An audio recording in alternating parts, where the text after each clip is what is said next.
Segredos do ocultismo.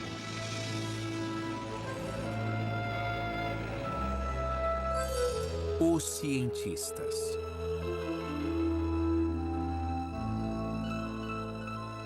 Pode a mente humana afetar o universo, controlar o ambiente ou mesmo o tempo? Os cientistas continuaram de onde os praticantes do ocultismo pararam e buscaram resolver mistérios que os magos há muito tempo tentavam entender. –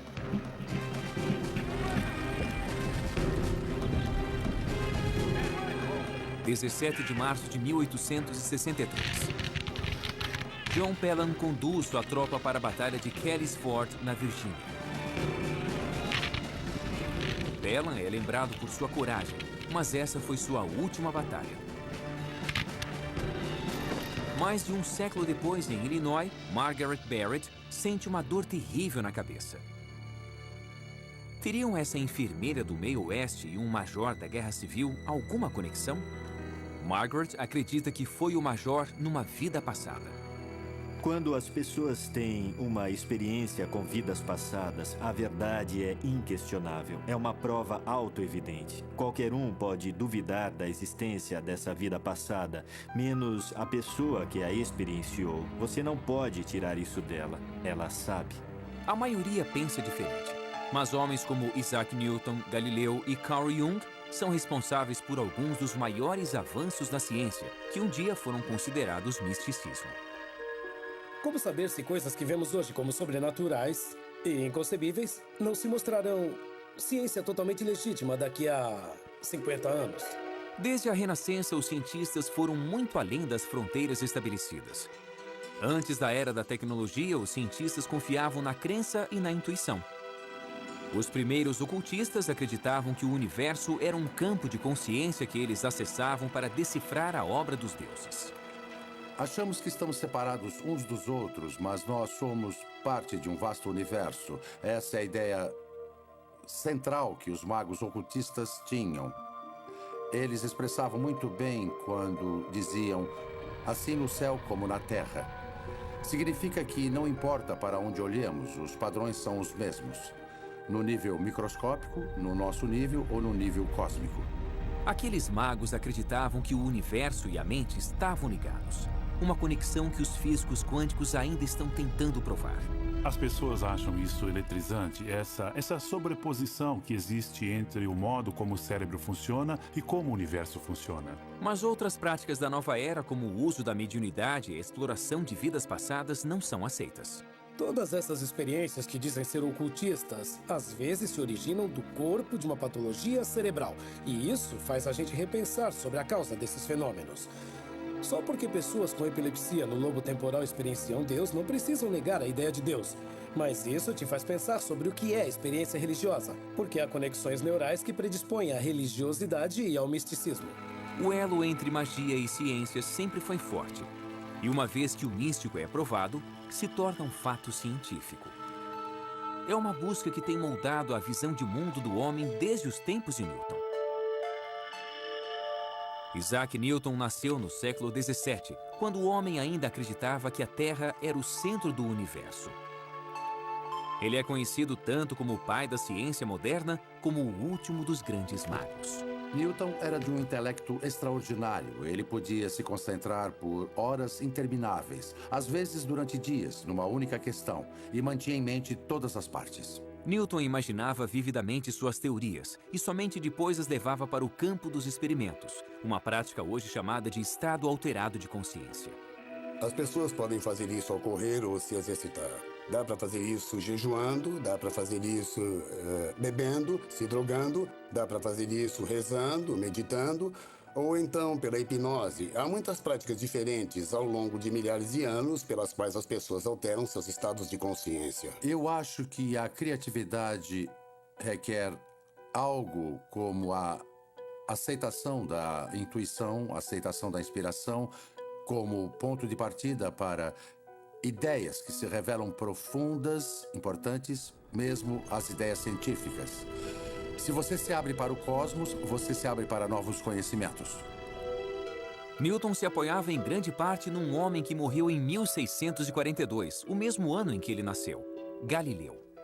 Quando Galileu estava mapeando as estrelas e os planetas, a astrologia já era uma ciência de alguns séculos. Nas antigas escolas de mistério, vamos dizer dos egípcios, assim como dos pitagóricos, a meta era se conectar com os deuses e implorar que eles fizessem algo. Os deuses, com seu poder, poderiam atender. Galileu não estava tentando contatar os deuses, ele estava tentando explicar sua obra. Durante a Renascença, os cientistas seguiram os ensinamentos de Aristóteles. As teorias desse grego do século III a.C. eram aceitas pela Igreja Católica. Bem, a ideia de movimento era muito diferente do que nós entendemos hoje em dia.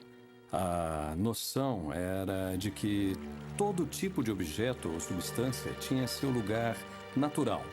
E a terra estava embaixo, depois a água, o ar e o fogo, e por cima a quintessência da qual o céu era feito. Os objetos tenderiam a permanecer em seus locais naturais, e para movê-los você precisaria empurrá-los continuamente. Ele também dizia que a Terra era o centro do sistema solar e que um objeto pesado cairia mais rápido que um mais leve. Até Galileu, essas eram verdades aceitas. Galileu confirmou que a Terra girava em torno do Sol. Aristóteles achava que a matéria cai porque conhece seu lugar no cosmos. A mão de seu criador a guiaria de volta ao local de origem. A compreensão de Galileu da gravidade era bem mais avançada. E ele usou métodos científicos para provar suas teorias. Aristóteles, um grande pensador, achava que objetos pesados caem mais rápido do que objetos leves. E precisaria de 5 minutos para testar isso. Tudo o que ele precisava era de 5 minutos para subir numa casa, pegar uma rocha, uma ervilha e jogá-las ao mesmo tempo. Ele nunca testou. A razão é que o conceito de experimento é estranho para a mente humana. Mas não para Galileu. Ele fez o experimento e viu que eles caem no mesmo ritmo. É por isso que pensamos em Galileu como um grande gênio. Porque ele mesmo disse, podemos fazer perguntas sobre a natureza, não ter noções pré-concebidas.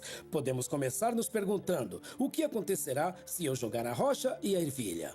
E veja só, ele descobriu algo contra-intuitivo, que qualquer um pode testar e verificar. Galileu desacreditou completamente a sagrada visão de mundo aristoteliana endossada pela Igreja e pagou caro por isso. Os cardeais da Inquisição rejeitaram suas teorias. Ele continuou publicando e por isso foi considerado culpado por heresia. Galileu foi condenado à prisão domiciliar em 1633 e passou o resto da vida sob a vigilância da Inquisição. Levou 350 anos para a Igreja admitir que estava errada. Nesse meio tempo, Newton havia confirmado as conclusões de Galileu. Isaac Newton era fascinante. Ele nasceu num dia de Natal, era filho de uma viúva. Ele foi criado em um ambiente um tanto austero até sair para a universidade e jamais abandonou a academia. Ele estudou pelo resto da vida. Desde jovem, estudou tudo que havia disponível para estudar. A Renascença havia se alimentado da redescoberta de textos perdidos dos antigos gregos e dos ocultistas. Acadêmicos como Newton se empenhavam para descobrir novas ideias da ciência, religião e magia. Newton não era apenas um cientista, era um alquimista declarado. Muitos dos homens mais brilhantes da história, inclusive Isaac Newton, foram para a alquimia, foram atrás de várias questões ocultas porque queriam descobrir como as coisas funcionam e queriam ir tão longe quanto precisavam para satisfazer suas mentes curiosas. Na época de Newton, não havia grande distinção entre magia, espiritualidade e ciência. Os cientistas usavam qualquer método para expandir seus conhecimentos. Ele gastou anos procurando pela joia mais preciosa da alquimia, a pedra filosofal. A pedra não era uma gema concreta, mas um nível mais elevado de consciência que levaria a novas descobertas científicas e espirituais. Sozinho em seu quarto com experimentos alquímicos, Newton ficava dias sem comer ou dormir.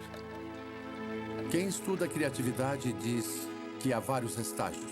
Primeiro é preciso aprender tudo o que der. Depois deixar tudo isso incubado, como que borbulhando dentro de você. Depois vai se tornar algo como uma inspiração. Era o que os alquimistas tentavam fazer na época e o que Newton fez com tanto sucesso. Newton partiu do desafio de Galileu de refutar Aristóteles. Quando ele se concentrou na teoria de Aristóteles dos objetos em queda e da órbita dos planetas, ele chegou à mais importante descoberta da física, a gravidade. Isso mudaria tudo.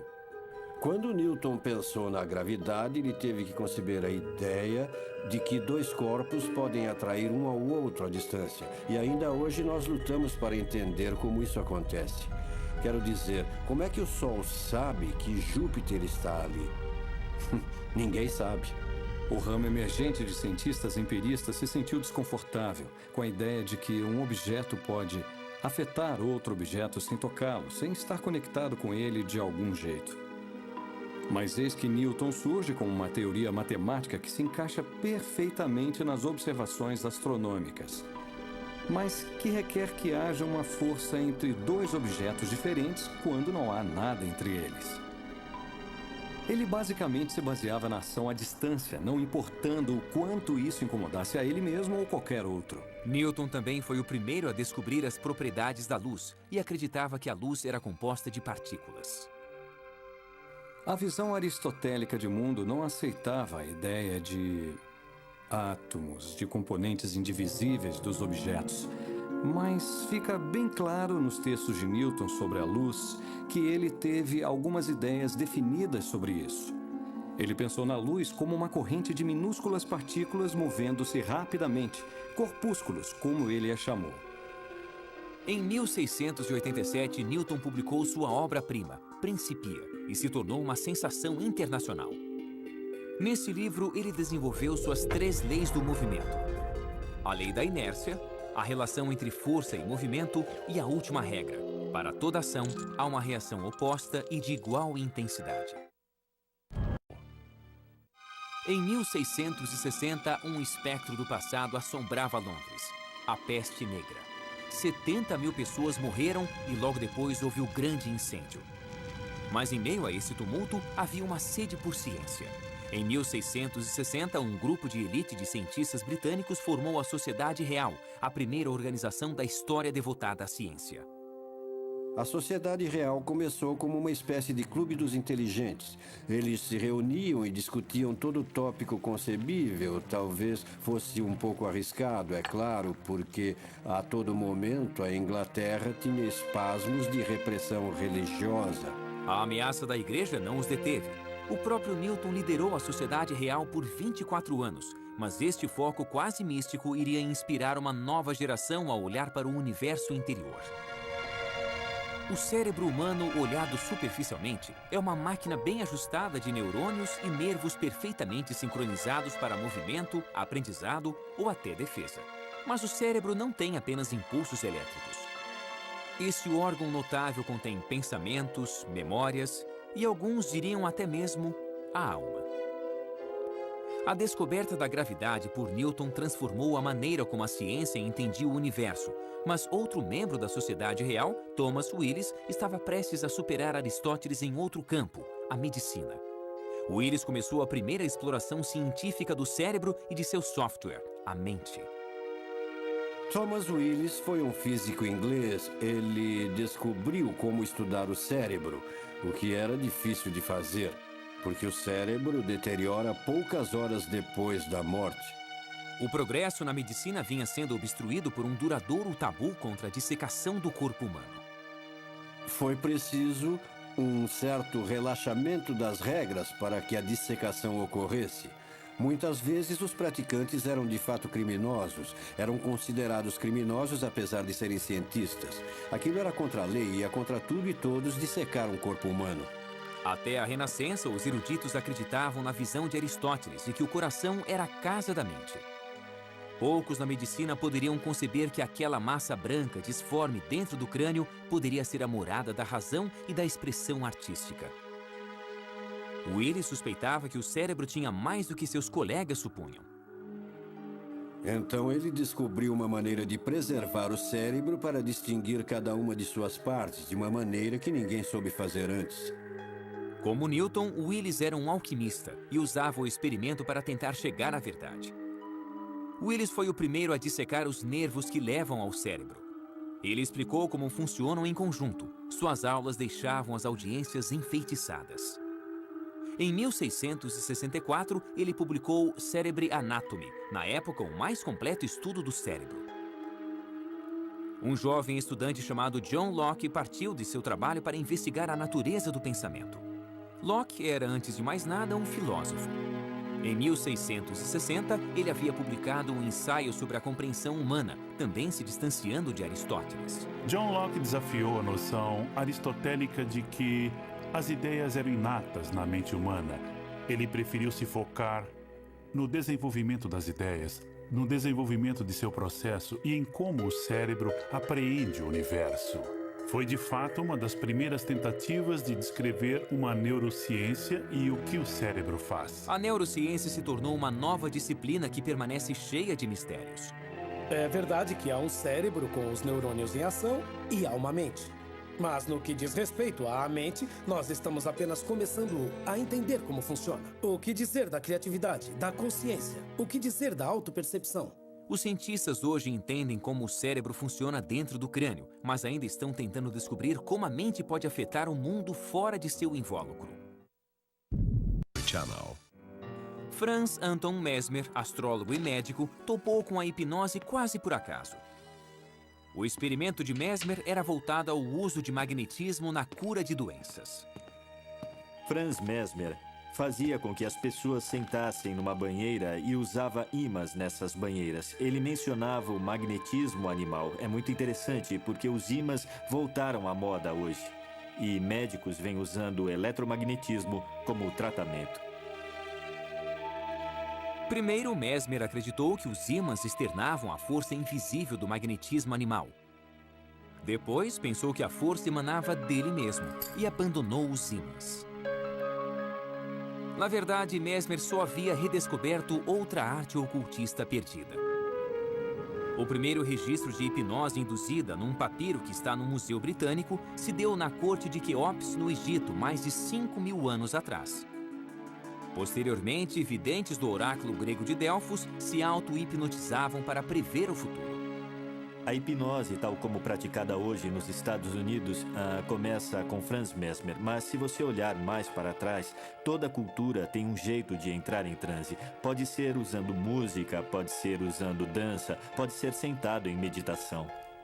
Seu tratamento se tornou popular em 1770 e a fama de Mesmer logo se espalhou quando inúmeros pacientes afirmaram terem se curado através do mesmerismo. Ele podia colocar as pessoas em transe e sugerir a elas coisas que eram boas, como se curarem, como ficarem bem. Ele ficou famoso por isso, o que levou à criação de um comitê de cientistas. Aliás, Benjamin Franklin era um deles. Eles tentavam decidir se algo daquilo era real ou não. Eles disseram, bem, o mesmerismo funciona, mas achamos que funciona por causa da imaginação, não por um princípio operacional. Mesmer foi acusado de charlatanismo por muitos. Mas em 1843, o cirurgião londrino John Ellison começou a usar o que chamou de coma hipnótico para realizar uma cirurgia complexa sem dor. A anestesia ainda não havia sido inventada e a técnica de Ellison resultou em mais de 300 operações bem-sucedidas. Mas a influência de Mesmer teve vida curta. Com a descoberta do éter, a hipnose foi novamente dispensada pela medicina tradicional. Então, em vez de aceitar a ideia de que nossas crenças podem nos ajudar a nos curarmos e nos recuperarmos, eles apenas descartaram a obra de Mesmer. Mas ele havia criado os fundamentos da hipnose moderna, uma prática que hoje é aceita normalmente como uma forma de tratamento pela medicina. A hipnose requer sugestão e imaginação. Nosso corpo não pode distinguir entre experiências reais e imaginadas. Por exemplo, há um estudo recente sobre raiva e doenças cardíacas. Para deixar as pessoas com raiva, os pesquisadores faziam com que elas imaginassem situações que as deixassem com raiva. E quando elas se imaginavam com raiva, seus corpos respondiam como se houvesse um motivo, uma causa para a raiva, e havia uma mudança notável. Mas o mais belo desse experimento é o poder da imaginação. Nossa imaginação pode nos deixar nervosos.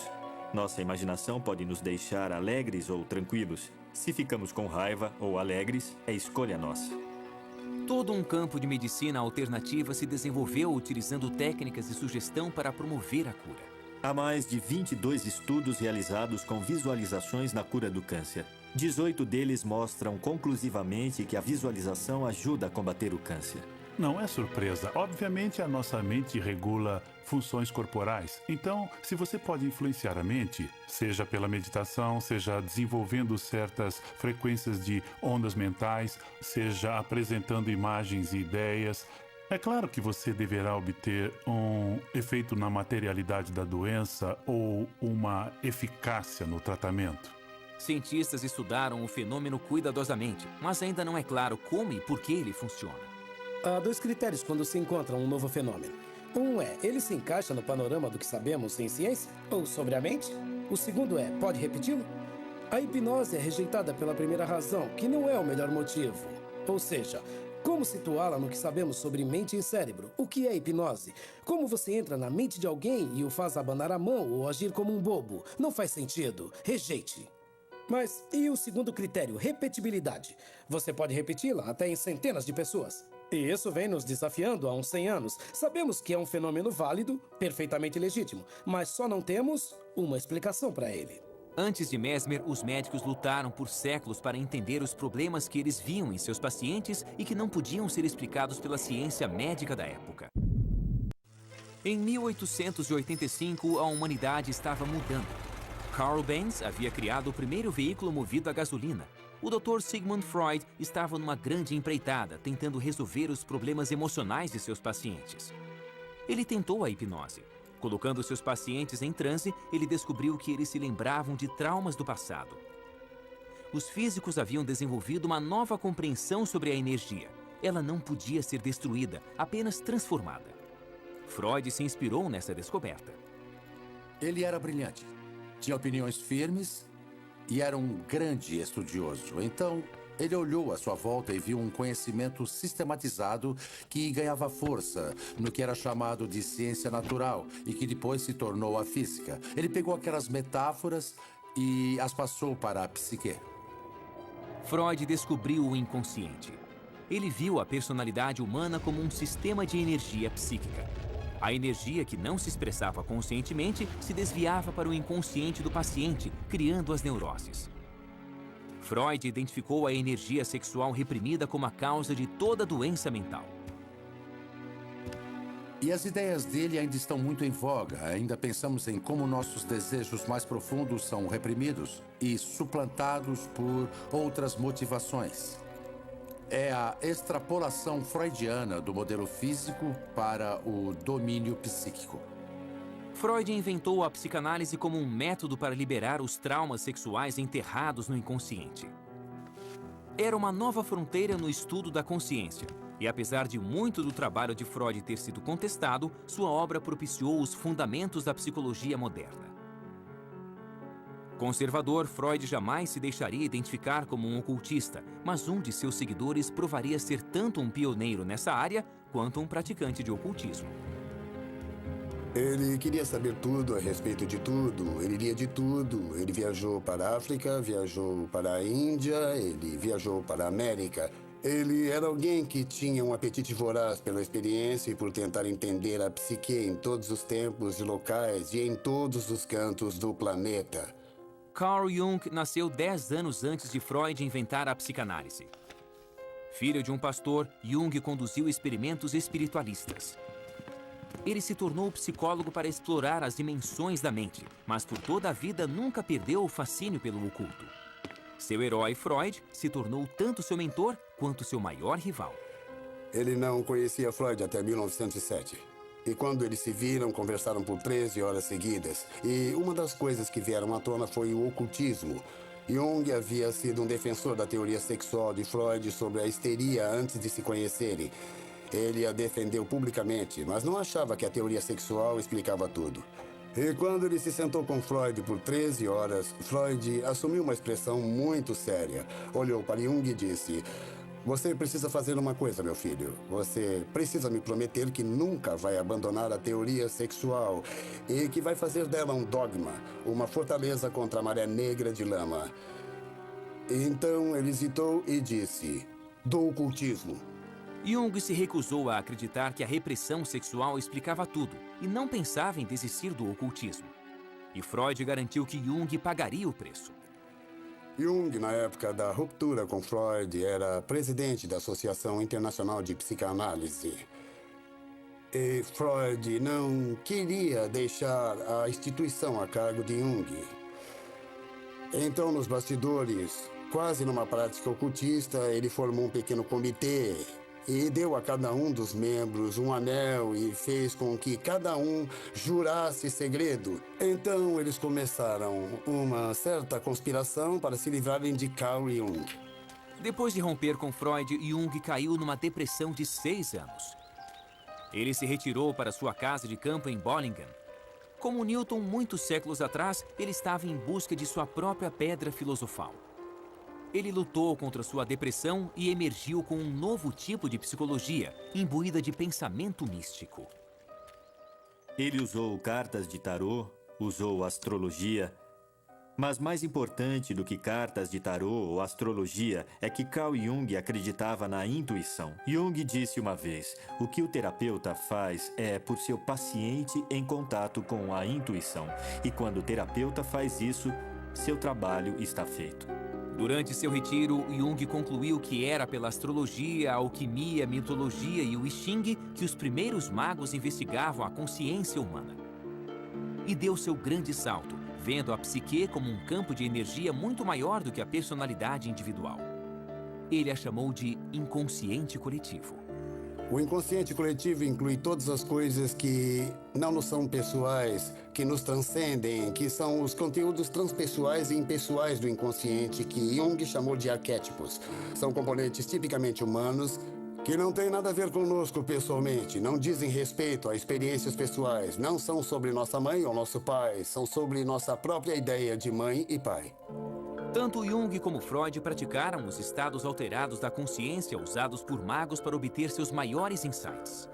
Para Freud, era um método de associação livre. Para Jung, era um método de imaginação ativa, onde você deliberadamente induz a fantasia e fala sobre aspectos de você que estão personificados em formas imagéticas. É como no ocultismo, na mediunidade ou nas sessões, pensando que você fala com os mortos, quando na verdade você fala consigo ou com diversos eus interiores.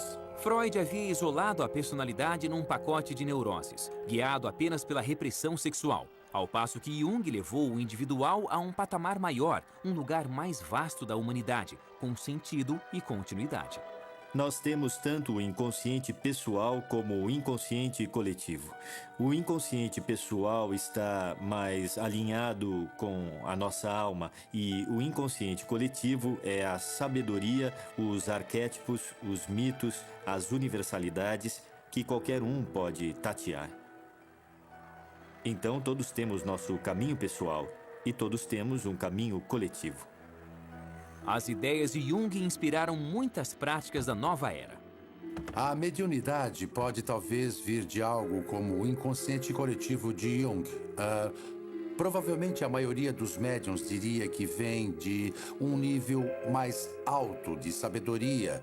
E talvez seja a mesma coisa. Sem dúvida, esse é um conceito que se relaciona com o inconsciente coletivo. Mas a apresentação típica é como se uma entidade, uma alma desencarnada, um grupo delas que existisse em outra dimensão, decidisse nos ajudar ao incorporar sua sabedoria num de nossos amigos ou vizinhos. Durante séculos, o estudo do universo e da mente foram disciplinas separadas. Em 1905, com 30 anos de idade, Jung conheceu um jovem alemão que trabalhava como escriturário num escritório de patente suíço, Albert Einstein. De certa forma, Einstein tinha um coração místico. Quando criança, ele havia observado os movimentos da agulha de uma bússola e jurou que um dia iria conhecer a mente de Deus. Como Newton, ele entrava em estados alterados da consciência que chamava de exercícios mentais e intuitivamente chegou às suas descobertas. Somente mais tarde, Einstein iria retomá-las com fórmulas e provas. Naquele ano, Einstein publicou 5 artigos sobre a nova física no jornal Annalen der Physik. Teorias que reescreviam as regras do universo. Nelas, ele apresentou a teoria da relatividade, defendendo que tempo e espaço são relativos, conceitos mutáveis, não absolutos. Newton desenvolveu aquelas maravilhas, a lei do movimento, da gravidade e outras que pareciam funcionar como um relógio, e deixou todo mundo contente, por mais revolucionário que fosse na época. Porque descobria-se que o mundo, o universo, era como um relógio gigante e que tudo funcionava de maneira ordenada. Einstein apareceu e disse, bem, isso pode ser assim, mas também é relativo. E virou tudo de ponta cabeça de novo. Nas notas autobiográficas de Einstein, ele pedia a Newton que o perdoasse por revolucionar a ciência da física. Einstein, enfim, resolvia a contradição que o Newton havia observado no comportamento da luz. A luz age como uma onda, mas às vezes age como partícula, e no processo ele finalmente provou a intuição de Newton a respeito da existência de átomos.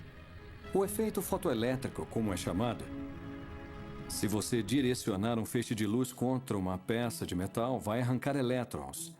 E a teoria das ondas não dá conta dos detalhes de como isso acontece. Então veio Einstein, em 1905, e foi capaz de demonstrar o efeito fotoelétrico perfeitamente ao dizer que, quando a luz interage com o metal, chega em diferentes feixes de energia que dependem só da frequência da luz, não de sua intensidade. Então ainda é uma onda, pois frequência é um conceito de onda, mas age como partícula. Anos depois, Jung registrou que o gênio de Einstein havia influenciado todo o seu trabalho intelectual. E a teoria fotoelétrica de Einstein dava os fundamentos para futuras contradições no mundo subatômico da física quântica. A consciência parecia afetar o universo. Einstein tinha uma convicção basicamente filosófica, de que a teoria da física poderia ser completa, de que se você souber tudo o que há para saber sobre um sistema, você pode prever tudo o que vai se passar dali em diante. Na física quântica não há absoluto. Tudo muda de acordo com a observação. Há uma frase famosa de Einstein que é: Deus não joga dados com o universo, que ele repetiu tantas vezes que um de seus colegas, não sabemos quem, disse: dá para parar de dizer a Deus o que fazer? Einstein rejeitou a física quântica, mas a física quântica não poderia ser ignorada. Os conceitos do ocultismo iriam ajudar a entender algo sobre esse território não mapeado. Para o novo ramo de físicos quânticos, a própria mente tinha um papel integral. O comportamento da matéria depende completamente do observador. A ideia de que a física ou de que a realidade física é, de certa forma, um construto da mente, ou que dependa dela, é certamente uma das maneiras de se interpretar a mecânica quântica, e esse é um dos motivos pelo qual se gera tanta discussão, porque algumas pessoas gostam muito dessa ideia e outras detestam. Os físicos quânticos chamam isso de problema do observador. Se apenas seres conscientes podem ser observadores, então estamos intimamente conectados à própria existência da realidade. Sem nós, haveria apenas uma superposição de possibilidades em expansão, com nada definitivo acontecendo de fato. 15 anos depois da publicação dos artigos revolucionários de Einstein, Wolfgang Pauli, mal saído da adolescência, escreveu uma exposição brilhante da teoria da relatividade de Einstein. Os dois pioneiros da mecânica quântica, Max Born e Niels Bohr, encorajaram Pauli a se juntar a eles em seu campo. As grandes questões se tornaram a obsessão de Wolfgang Pauli. Apesar de ser um homem difícil e perturbado, Pauli era um mestre da intenção. Os cientistas falavam do efeito Pauli. Seus colegas nos laboratórios experimentais de física diziam: Pauli, por favor, fique longe. Porque assim que ele chegava no laboratório, todos os experimentos paravam de funcionar. Eles diziam até mesmo que se Pauli chegasse à cidade num trem, os experimentos iriam parar de funcionar. Ele, como muitos outros que tomamos como grandes cientistas, era um propositor consumado. Ele podia projetar o que estava para acontecer e acontecia de certa maneira.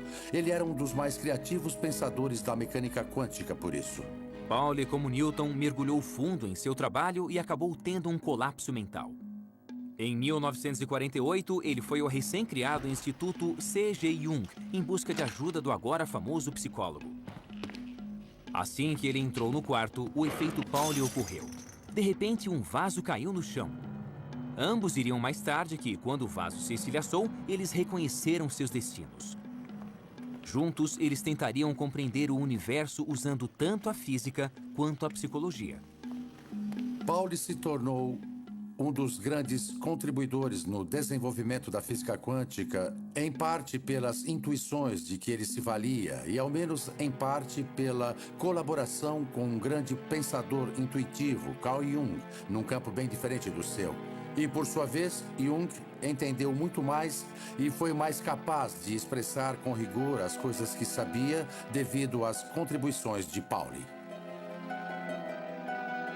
O próprio incidente os levou a desenvolver o conceito de sincronicidade, onde dois eventos supostamente aleatórios colidem para criar significado.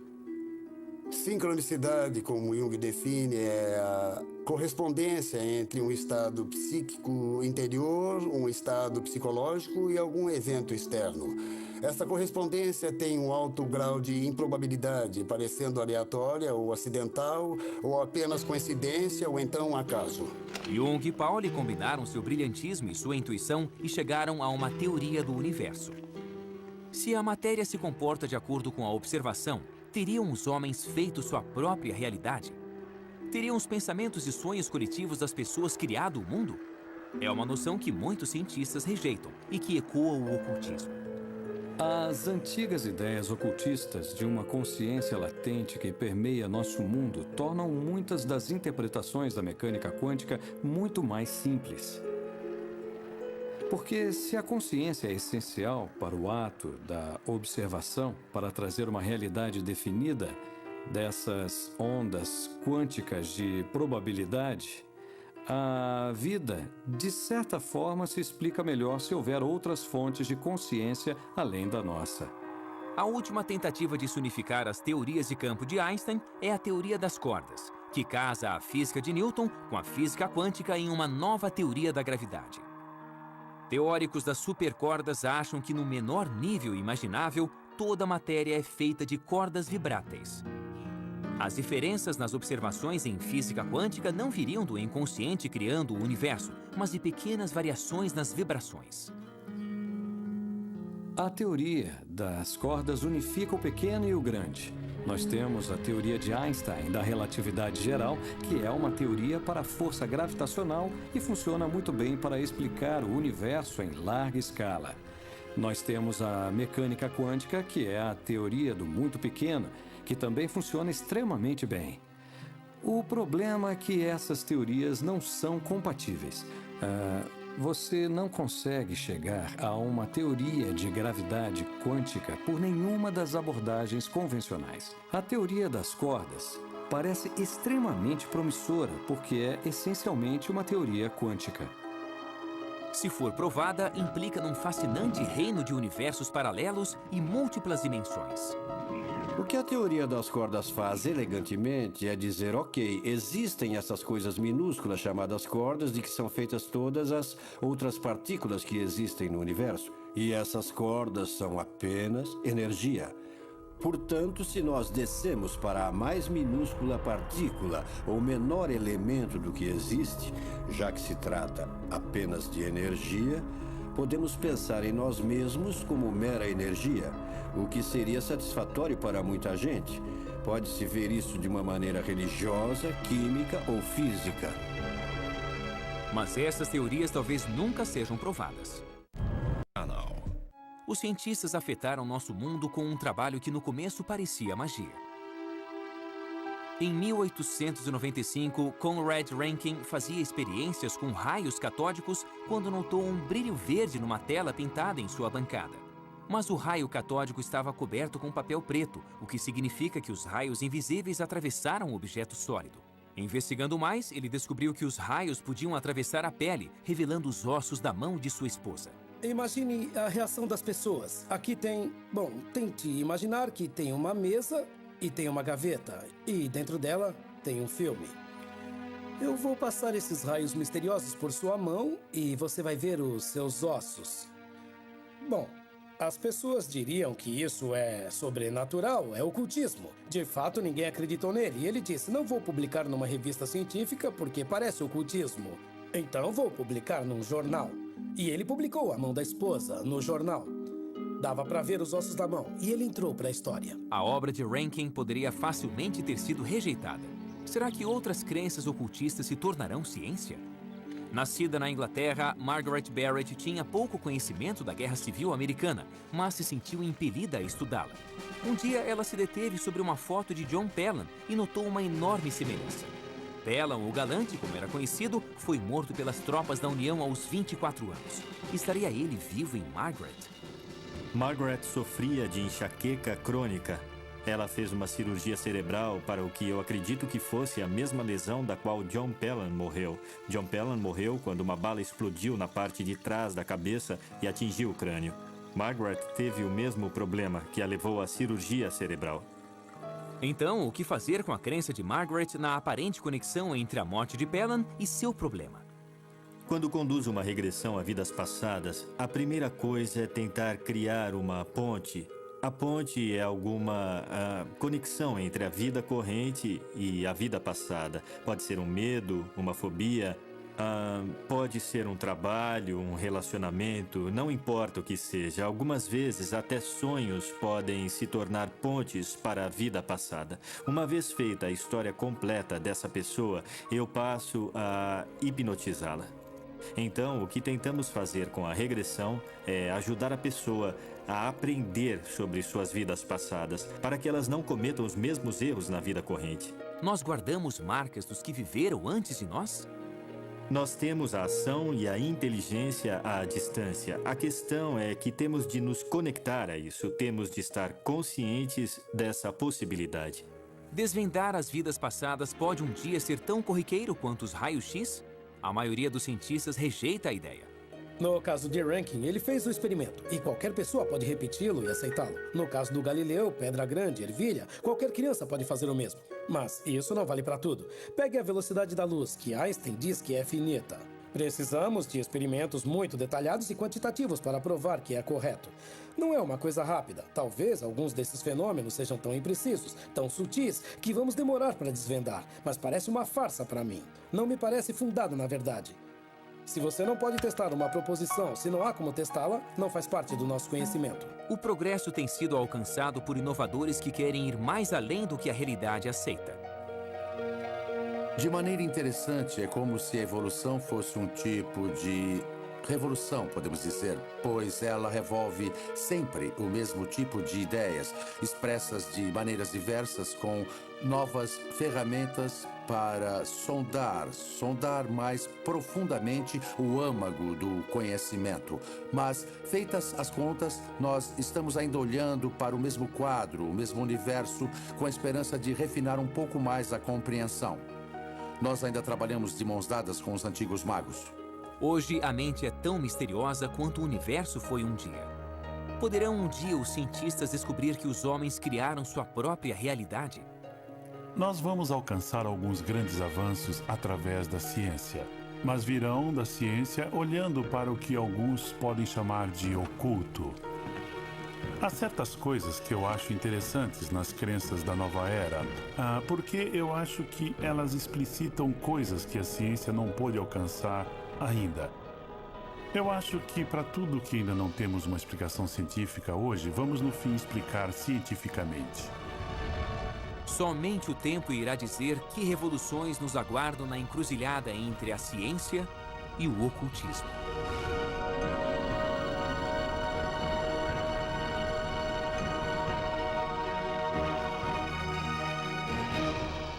Versão brasileira, Tempo Filmes, São Paulo.